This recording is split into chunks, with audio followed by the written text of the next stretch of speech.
Beleza.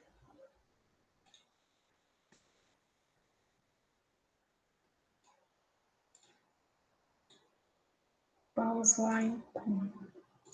Vocês estão conseguindo ver minha tela, gente? Alguém me dá um sinal, fazendo um favor?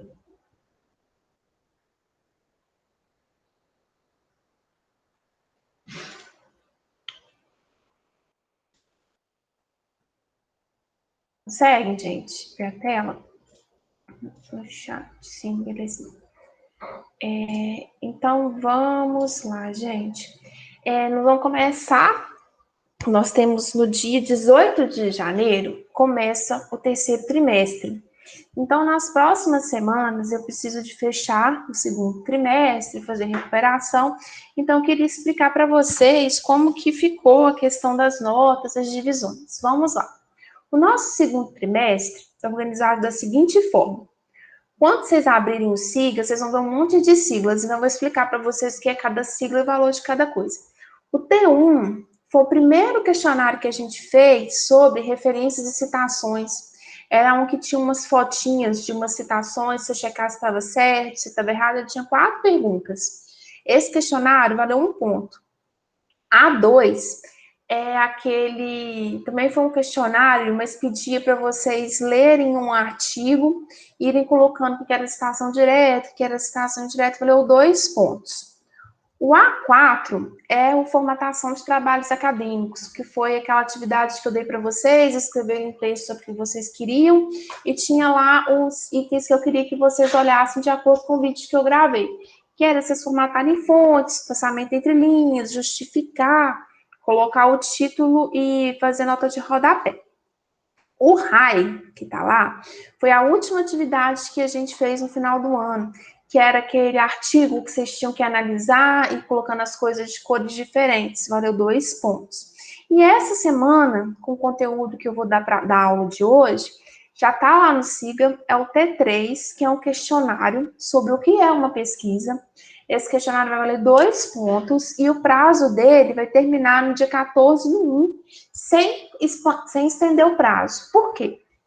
Porque no dia 15 eu vou fazer a correção de toda essa atividade e na parte da tarde, depois das 5 horas, eu já vou lançar lá no SIGA, naquela parte de notícias, quem são os alunos que estão de recuperação da disciplina.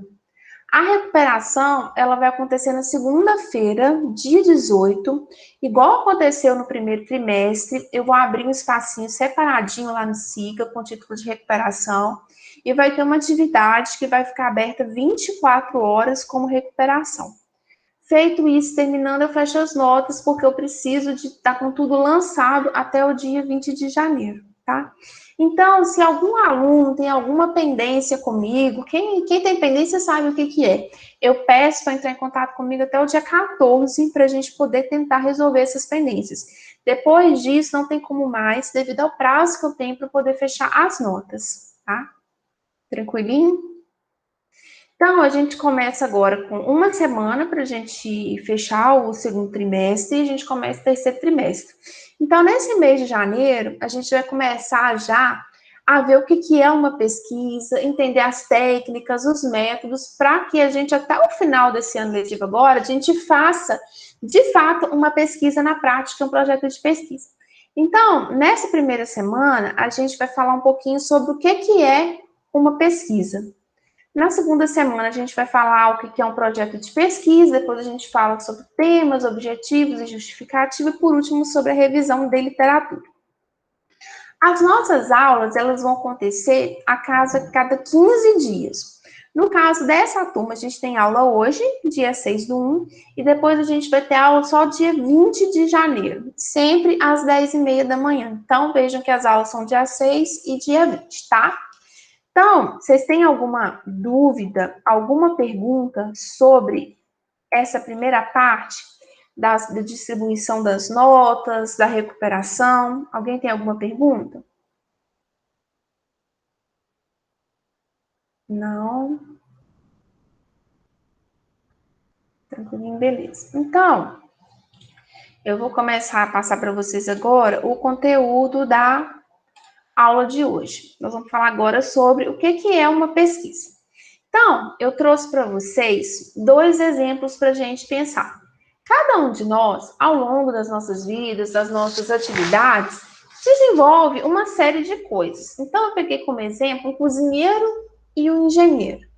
A gente, enquanto cozinheiro, lá dentro de casa, a gente quer fazer, por exemplo, um bolo. O que a gente precisa saber para poder fazer esse bolo? A gente precisa de ter uma receita que seja boa. A gente precisa de conhecer quais os ingredientes que são usados para poder preparar um bolo. A gente precisa saber a ordem que a gente mistura esses ingredientes, porque às vezes se a gente mistura de uma ordem diferente não dá certo. A gente precisa saber como é que liga o forno, qual temperatura, como é que a gente sabe se o bolo está assado, se não está assado. Se eu vou fazer um recheio, como é que eu faço esse recheio do bolo? Então, eu preciso de ter uma série de conhecimentos para poder fazer esse bolo. Agora, vamos supor que nós somos engenheiros. Então, o engenheiro ele trabalha com construção, com obra. O que o engenheiro ele precisa saber para desenvolver bem as suas funções? Ele precisa saber o que é uma construção, as técnicas de construção, os tipos de materiais. Então, pergunto para vocês.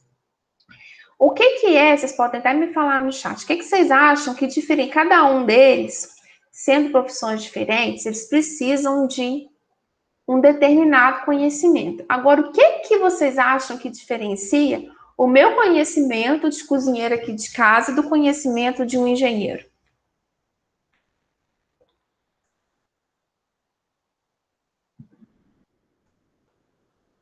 Ninguém quer chutar, não, gente? Vocês concordam comigo que a pessoa, para ela ser engenheiro, ela vai ter que fazer a faculdade, ela vai ter que formar, fazer um curso, uma série de disciplinas? Eu, para poder fazer um bolo, eu preciso de fazer faculdade, de fazer disciplina? Não. Às vezes eu posso nem ter uma receita, mas eu, no meu olho, pelo que eu acho que eu sei, eu vou misturando um negócio, vou misturando outro. Às vezes dá certo, às vezes não dá certo, mas não tem problema. Agora, você quer falar, Emily? Tô vendo aqui não, porque um engenheiro, na hora que ele vai construir, vamos pôr uma ponte, ele pode fazer o cálculo do que ele vai precisar para fazer essa ponte, de acordo com o que ele acha que vai dar certo? Ele pode, não boto brita, não boto cimento, boto isso, boto aquilo. Não pode. Ele precisa de se utilizar o conhecimento que ele aprendeu na faculdade, sobre os materiais. Então, o conhecimento do engenheiro e do cozinheiro, eles são conhecimentos sobre determinado, uma determinada área, mas são conhecimentos diferentes. Por quê? Porque nós, enquanto cozinheiros, de fazer um bolinho, de fazer um salgadinho, a gente aprende a fazer vendo a receita na internet, observando a mãe, a avó, o pai, alguém cozinhando, vendo a Ana Maria Braga ensinando a receita. E na receita, às vezes a receita dá certo, às vezes a receita dá errado, mas nesse processo a gente tentar acertar e errar, a gente consegue ir adaptando o nosso jeito de cozinhar. Mas a gente faz, mas muitas vezes a gente não sabe explicar muito bem. Por exemplo, eu faço bolo, eu sei que eu tenho que colocar pão royal no meu bolo, mas eu não sei a explicação científica de por que eu tenho que botar o pão royal no bolo. Eu sei que se eu não colocar o pão royal no bolo, o bolo fica solado, uma tragédia. Eu sei que eu preciso de pôr, mas eu não sei explicar cientificamente por que eu preciso de botar pão royal no bolo. Já o engenheiro, ele domina a técnica da construção, sabe, que os materiais, ele estuda, ele possui conhecimento científico sobre aquilo. Ele não propõe, por exemplo, eu vou fazer a ponte, eu vou usar uma ferragem tal. Ele não propõe isso porque ele acha que essa ferragem é mais legal, que vai dar certo. Ele propõe o uso daquela ferragem em cima de um conhecimento, de algo que já foi testado e averiguado. E ele consegue explicar porque, por exemplo, uma parede caiu, o muro não deu conta de conter a terra, com base em fatos e evidências, não em eu acho. Então, a gente pode observar que existem vários tipos de conhecimento, que o conhecimento não é apenas aquela coisa que é científica, que é feita em laboratório e tal, existem vários tipos de conhecimento, mas esse tipo de conhecimento, eles não são iguais. Existe um conhecimento que a gente chama de senso comum. O que é o conhecimento do senso comum? É quando a gente produz informações sobre a realidade, essas informações a gente faz pela observação, pela uma coisa que a gente acredita. Às vezes as explicações das coisas não tem nem muita explicação, não tem lógica, não precisa de uma fundamentação científica para isso. Muitas vezes é o que a pessoa acredita, o valor que a pessoa acredita que vai influenciar aquela tomada de decisão. Está muito ligado à relação que a pessoa tem e é um conhecimento que ele é falho, ele não é exato. Um exemplo de senso comum, eu acredito que vocês já escutaram. Ah, se eu passar debaixo da escada, dá azar. Nem o exemplo que eu trouxe aqui para vocês. Ah, se o espelho cair no chão, o espelho vai quebrar e são 7 anos de azar. São tipos de conhecimento que a gente escuta muito de mãe, de vó. Sempre que eu penso em senso comum, eu lembro muito da minha avó. Minha avó tem 1001 histórias de senso comum. A minha avó é uma pessoa muito religiosa, então ela brinca com a gente que se a gente... E na casa dela tem um monte de santo. Minha avó deve ter mais de 100 santos na casa dela. Aí ela brinca que se a gente jogar, não sei se vocês já escutaram isso, isso é coisa da minha avó, se você lavar o santo, cai uma chuva muito forte. Qual que é a fundamentação, vocês conhecem, já ouviram falar nisso? Qual que é a fundamentação científica de lavar um santo vai chover? Nenhuma. Mas é uma coisa que ela, que cresceu há muitos anos atrás, escutou da avó, da bisavó dela, ela acredita nisso. Então, senso comum é um tipo de conhecimento que não tem uma fundamentação científica, são coisas que a gente acredita, coisas do nosso dia a dia, por exemplo. Tem gente que não toma manga com leite, que faz mal. E tem N outros, são os exemplos que eu estou lembrando agora. Então, senso comum é um conhecimento que não foi testado cientificamente. Oi. Eu coloquei sobre a sexta-feira 13 também, que tem gente que deixa de fazer as coisas na sexta-feira 13 por causa de superstições. Superstição, acredito que gato preto dá azar. E tem tanta. Então são coisas assim que as pessoas acreditam, mas quando você para pensar um pouquinho, não tem uma fundamentação forte para te fazer acreditar naquilo. Já o conhecimento científico, a ciência, ele não se contenta com a ideia da minha avó que choveu porque ela lavou o santo dela. Para a ciência, chove porque tem encontro de massa, tal e tal, tem umidade, tem que frente quente, tem frente fria, tem toda uma explicação por que chove. É um conhecimento que ele é crítico, que procura causas de um acontecimento, que quer explicar a realidade e sempre com o uso de instrumentos, de técnicas, de recursos de observação. Quando a gente usa ciência, a gente não pode falar, eu acredito que é isso, eu tenho que usar métodos, técnicas que eu consiga explicar logicamente por que eu cheguei àquela conclusão, e até mesmo para que outras pessoas, usando os mesmos passos que eu utilizei, consigam chegar naquele conhecimento. A ciência, ela parte de fatos concretos, ela é sistemática, eu consigo verificar e chegar ao mesmo resultado. Então, ciência é conhecimento, é sabedoria, é um conhecimento que é sistematizado, que usa uma série de padrões para se poder verificar. E quando a gente fala em ciência, uma das principais formas de se chegar ao conhecimento científico é através da pesquisa. Mas no final, o que é uma pesquisa? Segundo um autor que chama Antônio Carlos Gil, pesquisa é um procedimento racional e sistemático. Sistemático por quê? Porque ele segue uma série de passos que quer buscar respostas para um problema. Quando a gente fala em metodologia de pesquisa em problema, toda vez que a gente fala de problema, a gente já pensa, ei, problema, ai, credo. Problema, em metodologia científica, não é uma coisa ruim. Problema é uma coisa boa. O problema é aquilo que você quer resolver, aquilo que você quer descobrir, aquela pulguinha que traz, aquela pulguinha atrás da orelha que te faz mal, é aquilo que você quer pesquisar, que você quer estudar. Isso que é problema. Então você vai ter um problema e você vai usar uma série de passos, de técnicas para poder desvendar esse problema. Então, numa pesquisa, a gente busca informar, a gente procura soluções para um determinado problema, a gente busca pelo conhecimento científico, faz uso de métodos e de técnicas. Através disso, a gente colabora para o desenvolvimento da ciência e, durante a pesquisa, a gente pode gerar um novo conhecimento ou um conhecimento que já existia anteriormente por uma pesquisa, ele pode considerar que ele não é mais válido e pode cair em esquecimento.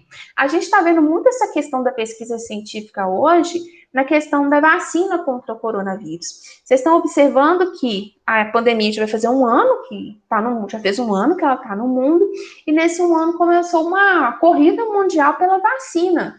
Mas a vacina ela não saiu porque o cara da Oxford ou da China achou que vai matar coronavírus. De forma nenhuma. Eles fizeram todo um passo a passo através de estudos anteriores, porque era um vírus que não existia. Já existia, mas não da forma como a gente vê hoje. Então, pegaram o que a gente sabia sobre aquilo, já tinha produzido de conhecimento, e em cima disso, de passo a passo, foram fazendo a vacina. Tanto que para poder provar que essa vacina é eficaz, vocês observaram o tanto de teste que faz? Toda hora no jornal fala, fase 1, fase 2, fase 3. Então, isso são os passos de uma pesquisa para se chegar ao produto.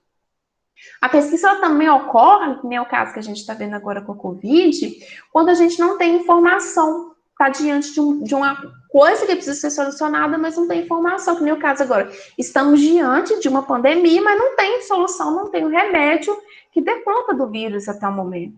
Então, sai em busca de pesquisas que tentam encontrar uma forma de combater o coronavírus de forma eficaz. Exemplo, há 100 anos atrás, um grande problema que existia no mundo era a varíola. Não sei se vocês já viram fotos de crianças com varíola, dá um monte de verruguinha, matava muita gente. Em cima disso foram feitas pesquisas que criaram a vacina. Provavelmente vocês vão olhar no bracinho de vocês aí, vocês vão ver que tá uma marquinha de vacina no braço. Essa marquinha é a vacina da varíola. Hoje dificilmente você ouve falar que a pessoa tá com varíola, morreu de varíola. Quase impossível. Por quê? Porque teve pesquisa, porque teve ciência para resolver esse problema que a sociedade enfrentava. Então, a pesquisa, ela vem na busca de soluções de problemas. A pesquisa, ela pode ser de ordem intelectual, quando a pessoa ela quer conhecer para saber sobre um determinado tema, e pode ser uma pesquisa de ordem prática, que é quando a gente tem que descobrir, modificar algo para fazer da forma mais eficiente e eficaz. Por exemplo, de uma pesquisa de ordem prática, a gente vai ver agora essa corrida pela vacina. E para se fazer pesquisa, a gente precisa de uma série de cuidados. O pesquisador, ele tem que estar disposto a indagar, investigar, observar, refletir sobre o que já se sabe, o que precisa ser descoberto, descobrir o que ele quer pesquisar. O pesquisador, ele também precisa de ter bastante persistência e rigor, porque muito dificilmente dá certo na primeira vez, ele tem que tentar inúmeras vezes para que dê certo, e ele precisa de ter um conhecimento de metodologia científica para que a pesquisa dele consiga se dar. Quando a gente fala em pesquisa, a pesquisa geralmente ela tem 3 etapas. A primeira etapa da pesquisa é o planejamento, que é quando você tem a ideia do que você quer pesquisar, você escolhe o que. Você monta um plano de trabalho, primeiro eu vou fazer isso, depois eu vou fazer isso, depois eu vou fazer aquilo. Você vai ler outras pessoas que já pesquisaram sobre aquele tema ou sobre algo parecido, porque a partir daquilo você tem um ponto de partida. Depois que você fez esse planejamento, você vai executar a sua pesquisa, que é quando você põe a mão na obra, você vai coletar dados, você vai tabular dados. Tabular é quando você vai vendo o que você descobriu. Vai analisar, interpretar, sistematizar esse resultado. Lembra aquele artigo que a gente fez a análise? Resultados, eles podem aparecer em foto, em gráfico, em forma de texto, em tabela, em quadro. E depois, outro passo importante da pesquisa é que ela seja divulgada, que não adianta nada eu planejar e executar e ficar com o que eu descobri dentro da gaveta. É preciso que esse trabalho seja divulgado. Cientificamente, acontece muita publicação em congressos e em revistas que fazem esse conhecimento se disseminar, tá? Para se fazer pesquisa, são algumas coisas que são importantes. O pesquisador, ele precisa de ter conhecimento sobre o assunto. Eu, assim, tô doida para sair de casa para acabar a pandemia, mas eu não tenho conhecimento para atender num laboratório fazendo uma vacina para a Covid. Então, a pessoa precisa de ter um conhecimento sobre o assunto. Ela tem que ter curiosidade, ela tem que ter paciência e perseverança, como falei a vocês, e tem que ter muita sensibilidade, questão ética, sobretudo quando a gente trabalha com pesquisas que envolvem pessoas. Você está trabalhando com outra pessoa que é semelhante. Então, quando a gente fala dessas questões éticas, muitas vezes a gente não divulga o nome da pessoa, a gente identifica essa pessoa, o fulano tal, tal. Muitas vezes, quando a gente vê pesquisas, por exemplo, de marcas de leite, se a pessoa não tem a autorização para poder falar daquela marca do leite, marca A, marca B, marca C, se a gente não tem uma autorização, existe uma questão ética que eu não posso usar o nome. De uns anos para cá, as pesquisas que envolvem seres humanos, elas têm que passar por um órgão, que geralmente é o comitê de ética, que vê se aquela pesquisa está legal, se ela pode ou não, e os participantes assinam um termo de consentimento, ou seja, que eles estão cientes que estão participando de uma pesquisa e do que trata aquela pesquisa, porque há uns anos atrás isso não existia.